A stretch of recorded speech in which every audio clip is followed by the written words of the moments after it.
अत ध्यानं प्रवक्ष्यामि शृणु सर्वाङ्गसुन्दरी। यत्कृतं देवदेवेन ध्यानं हनुमतः प्रियम्। पञ्चवक्त्रं महाभीमं त्रिपञ्चनयनैर्युतं बाहुभिर्दशभिर्युक्तं सर्वकामार्थसिद्धिदम्। पूर्वं तु वानरं वक्त्रं कोटिसूर्यसमप्रभं दंष्ट्राकरालवदनं भ्रुकुटीकुटिलेक्षणम्। अस्यैव दक्षिणं वक्त्रं नारसिंहं महाद्भुतम् अत्युग्रतेजवपुषं भीषणं भयनाशनम्। पश्चिमं गारुडं वक्त्रं वक्रतुण्डं महाबलं सर्वनागाप्रशमनं विषभूतादिकृन्तनम्। उत्तरं सौकरं वक्त्रं कृष्णं दीप्तं नभोपमं पातालसिंहवेताल ज्वररोगादिकृन्तनम्। ऊर्ध्वं हयाननं घोरं दानवान्तकरं परं येन वक्त्रेण विप्रेन्द्र तारकख्यं महासुरं। जगानसरसं तत्स्यात् सर्वशास्त्रहरं परं ध्यात्वा पञ्चमुखं रुद्रं हनुमन्तं दयानिधिम्। खड्गं त्रिशूलं खट्वाङ्गं पाशाङ्कुशपर्वतं मुष्टिं कौमदकीं वृक्षं धारयन्तं कमण्डलम्। बिन्दिपालं ज्ञानमुद्रां दशाभिमुनिपुङ्गवम् एतानि युधजालानि धारयन्तं भजाम्यहम्। प्रीतासनोपविष्टं तं सर्वाभरणभूषितं दिव्यमाल्याम्बरधरं दिव्यगन्धानुलेपनम्। सर्वाश्चर्यमयं देवं हनुमद्विश्वतोमुखं पञ्चास्यम् अच्युतम् अनेक विचित्रवर्णावक्त्रम्। शशाङ्कशिखरं कपिराजवर्यं पीताम्बरादिमुकुटैरूपशोभिताङ्गम्। पिङ्गाक्षम् आद्यम् अनिशं मनसा स्मरामि।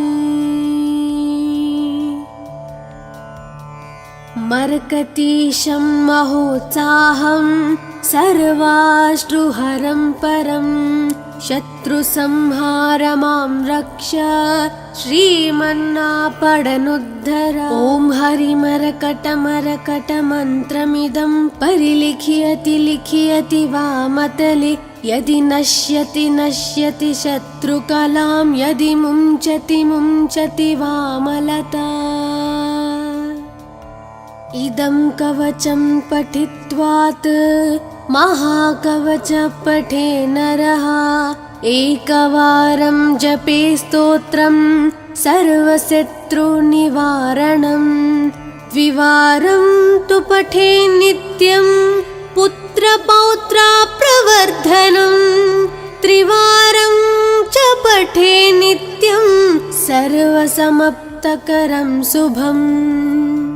चतुर्वारं पठे नित्यं सर्वरोगनिवारणं। पञ्चवारं पठे नित्यं सर्वलोकवशङ्करं। षड्वारं च पठे नित्यं सर्वदेवावशङ्करं। सप्तवारं पठे नित्यं सर्वसौभाग्यदायकम्। अष्टवारं पठे नित्यं मिष्टकामार्थसिद्धिदम्। नववारं पठे नित्यं राजभोगमवाप्नुयात्। दशवारं पठे नित्यं त्रैलोक्यज्ञानदर्शनं। रुद्रावृत्तिं पठे नित्यं सर्वसिद्धिर्भवेर्ध्रुवम्।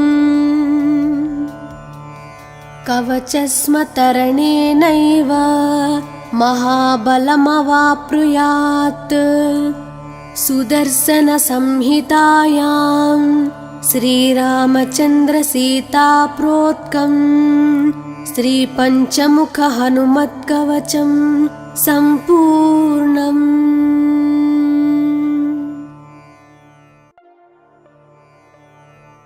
अथ ध्यानं प्रवक्ष्यामि शृणु सर्वाङ्गसुन्दरी। यत्कृतं देवदेवेन ध्यानं हनुमतः प्रियं। पञ्चवक्त्रं महाभीमं त्रिपञ्चनयनैर्युतं। बाहुभिर्दशभिर्युक्तं सर्वकामार्थसिद्धिदम्। पूर्वं तु वानरं वक्त्रं कोटिसूर्यसमप्रभं। दंष्ट्राकरालवदनं भ्रुकुटीकुटिलेक्षणम्। अस्यैव दक्षिणं वक्त्रं नारसिंहं महाद्भुतम्। अत्युग्रतेजवपुषं भीषणं भयनाशनम्। पश्चिमं गारुडं वक्त्रं वक्रतुण्डं महाबलं। सर्वनागाप्रशमनं विषभूतादिकृन्तनम्। उत्तरं सौकरं वक्त्रं कृष्णं दीप्तं नभोपमं। पातालसिंहवेताल ज्वररोगादिकृन्तनम्। ऊर्ध्वं हयाननं घोरं दानवान्तकरं परम्। येन वक्त्रेण विप्रेन्द्र तारकख्यं महासुरं। जगानसरसं तत्स्यात् सर्वशास्त्रहरं परं। ध्यात्वा पञ्चमुखं रुद्रं हनुमन्तं दयानिधिम्। खड्गं त्रिशूलं खट्वाङ्गं पाशाङ्कुशपर्वतं। मुष्टिं कौमदकीं वृक्षं धारयन्तं कमण्डलम्। बिन्दिपालं ज्ञानमुद्रां दशाभिमुनिपुङ्गवम्। एतानि युधजालानि धारयन्तं भजाम्यहम्। प्रीतासनोपविष्टं तं सर्वाभरणभूषितं।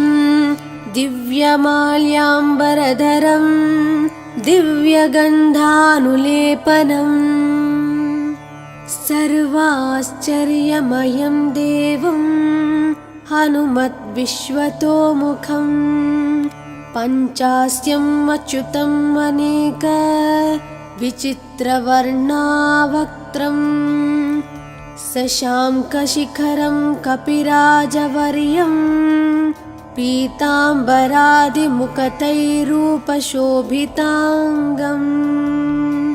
पिङ्गाक्षम् आद्यम् अनिशं मनसा स्मरामि। मर्कतीशं महोत्साहं सर्वाश्रुहरं परं। शत्रुसंहार मां रक्ष श्रीमन्नापडनुद्धर। ॐ हरिमरकटमरकटमन्त्रमिदं परिलिख्यति लिख्यति वामतले। यदि नश्यति नश्यति शत्रुकलां। यदि मुञ्चति मुञ्चति वामलता। इदं कवचं पठित्वात् महाकवच पठे नरः। एकवारं जपे स्तोत्रं सर्वशत्रुनिवारणं। द्विवारं तु पठे नित्यं पुत्रपौत्राप्रवर्धनम् त्रिवारं च पठे नित्यं सर्वसमप्तकरं शुभम् चतुर्वारं पठे नित्यं सर्वरोगानिवारणम् पञ्चवारं पठे नित्यं सर्वलोकवशङ्करम् षड्वारं च पठे नित्यं सर्वदेवावशङ्करम् सप्तवारं पठे नित्यं सर्वसौभाग्यदायकम् अष्टवारं पठे नित्यं मिष्टकामार्थसिद्धिदम् नववारं पठे नित्यं राजभोगमवाप्नुयात् दशवारं पठे नित्यं त्रैलोक्यज्ञानदर्शनम् रुद्रावृत्तिं पठे नित्यं सर्वसिद्धिर्भवेर्ध्रुवम् कवचस्मतरणेनैव महाबलमवाप्नुयात् सुदर्शनसंहितायां श्रीरामचन्द्रसीताप्रोक्तं श्रीपञ्चमुखहनुमत्कवचं सम्पूर्णम्।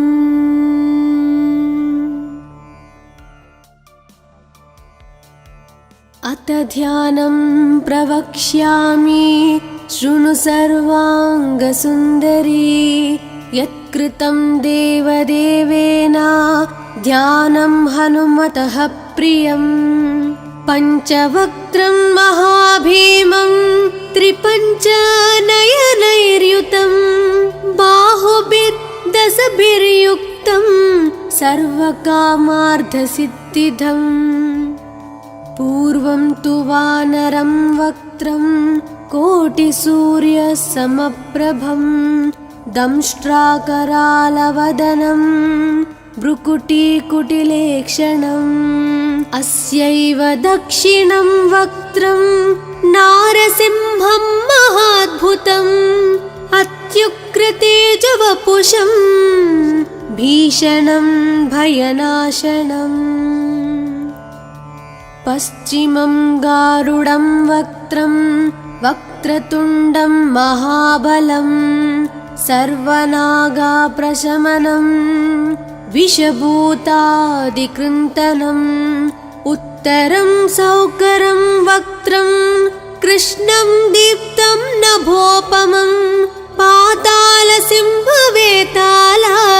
ज्वररोगादिकृन्तनम् ऊर्ध्वं हयाननं घोरं दानवान्तकरं परं येन वक्त्रेण विप्रेन्द्र तारकख्यं महासुरं जगानसरसं तत्स्यात् सर्वशास्त्रहरं परं ध्यात्वा पञ्चमुखं रुद्रं हनुमन्तं दयानिधिम् खड्गं त्रिशूलं खट्वाङ्गं पाशाङ्कुशपर्वतं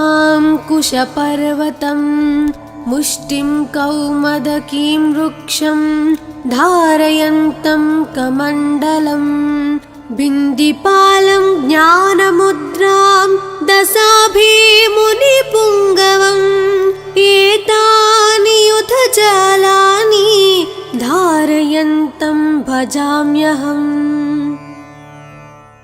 प्रीतासनोपविष्टं तं सर्वाभरणभूषितं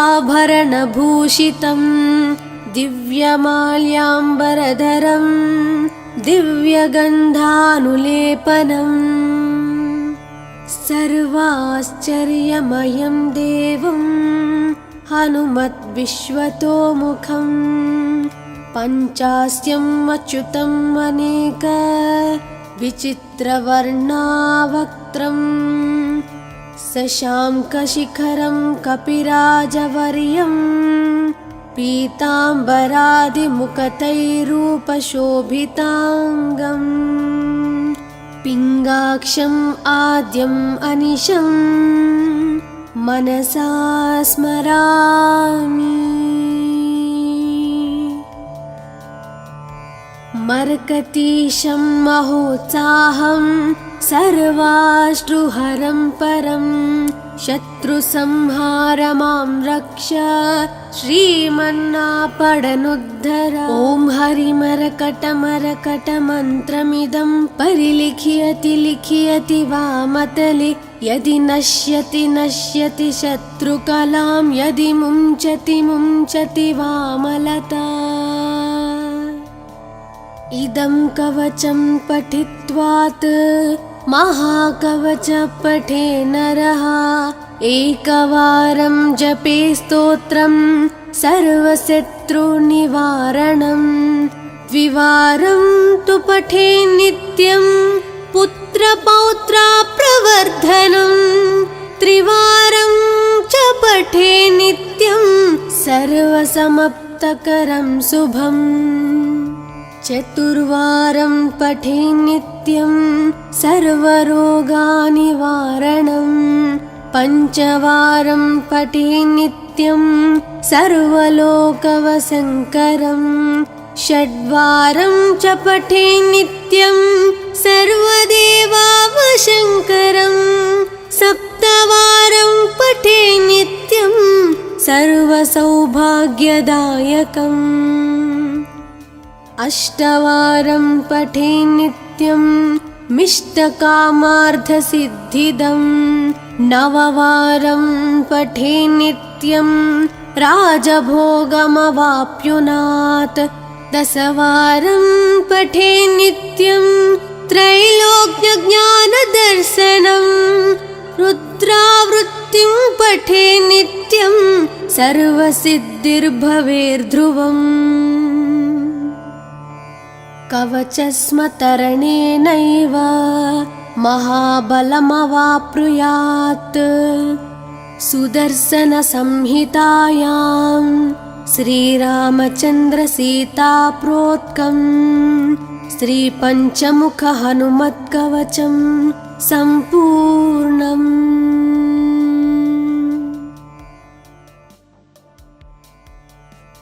अथ ध्यानं प्रवक्ष्यामि शृणु सर्वाङ्गसुन्दरी यत्कृतं देवदेवेन ध्यानं हनुमतः प्रियं पञ्चवक्त्रं महाभीमं त्रिपञ्चनयनैर्युतं बाहुभिर्दशभिर्युक्तं सर्वकामार्थसिद्धिदम् पूर्वं तु वानरं वक्त्रं कोटिसूर्यसमप्रभं दंष्ट्राकरालवदनं भ्रुकुटीकुटिलेक्षणम् अस्यैव दक्षिणं वक्त्रं नारसिंहं महाद्भुतम् अत्युग्रतेजवपुषं भीषणं भयनाशनम् पश्चिमं गारुडं वक्त्रं वक्रतुण्डं महाबलं सर्वनागाप्रशमनं विषभूतादिकृन्तनम् उत्तरं सौकरं वक्त्रं कृष्णं दीप्तं नभोपमं पातालसिंहवेताल ज्वररोगादिकृन्तनम् ऊर्ध्वं हयाननं घोरं दानवान्तकरं परम् येन वक्त्रेण विप्रेन्द्र तारकख्यं महासुरं जगानसरसं तत्स्यात् सर्वशास्त्रहरं परं ध्यात्वा पञ्चमुखं रुद्रं हनुमन्तं दयानिधिम् खड्गं त्रिशूलं खट्वाङ्गं पाशाङ्कुशपर्वतं मुष्टिं कौमदकीं वृक्षं धारयन्तं कमण्डलं बिन्दिपालं ज्ञानमुद्रां दशाभिमुनिपुङ्गवम् एतानि युधजालानि धारयन्तं भजाम्यहम् प्रीतासनोपविष्टं तं सर्वाभरणभूषितं दिव्यमाल्याम्बरधरं दिव्यगन्धानुलेपनम् सर्वाश्चर्यमयं देवं हनुमद्विश्वतोमुखं पञ्चास्यम् अच्युतम् अनेक विचित्रवर्णावक्त्रं शशाङ्कशिखरं कपिराजवर्यं पीताम्बरादिमुखतैरूपशोभिताङ्गम् पिङ्गाक्षम् आद्यम् अनिशं मनसा स्मरामि। मर्कटीशं महोत्साहं सर्वाश्रुहरं परं शत्रुसंहारमां रक्ष श्रीमन्नापडनुद्धर। ॐ हरिमरकटमरकटमन्त्रमिदं परिलिख्यति लिख्यति वामतले यदि नश्यति नश्यति शत्रुकलां यदि मुञ्चति मुञ्चति वामलता। इदं कवचं पठित्वात् महाकवच पठे नरः एकवारं जपे स्तोत्रं सर्वशत्रुनिवारणं द्विवारं तु पठे नित्यं पुत्रपौत्राप्रवर्धनं त्रिवारं च पठे नित्यं सर्वसमाप्तकरं शुभम् चतुर्वारं पठे नित्यं सर्वरोगनिवारणं पञ्चवारं पठे नित्यं सर्वलोकवशङ्करं षड्वारं च पठे नित्यं सर्वदेवावशङ्करं सप्तवारं पठे नित्यं सर्वसौभाग्यदायकम् अष्टवारं पठे नित्यं मिष्टकामार्थसिद्धिदं नववारं पठे नित्यं राजभोगमवाप्नुयात् दशवारं पठे नित्यं त्रैलोक्यज्ञानदर्शनं रुद्रावृत्तिं पठे नित्यं सर्वसिद्धिर्भवेर्ध्रुवम् कवचस्मतरणेनैव महाबलमवाप्नुयात् सुदर्शनसंहितायां श्रीरामचन्द्रसीताप्रोक्तं श्रीपञ्चमुखहनुमत्कवचं सम्पूर्णम्।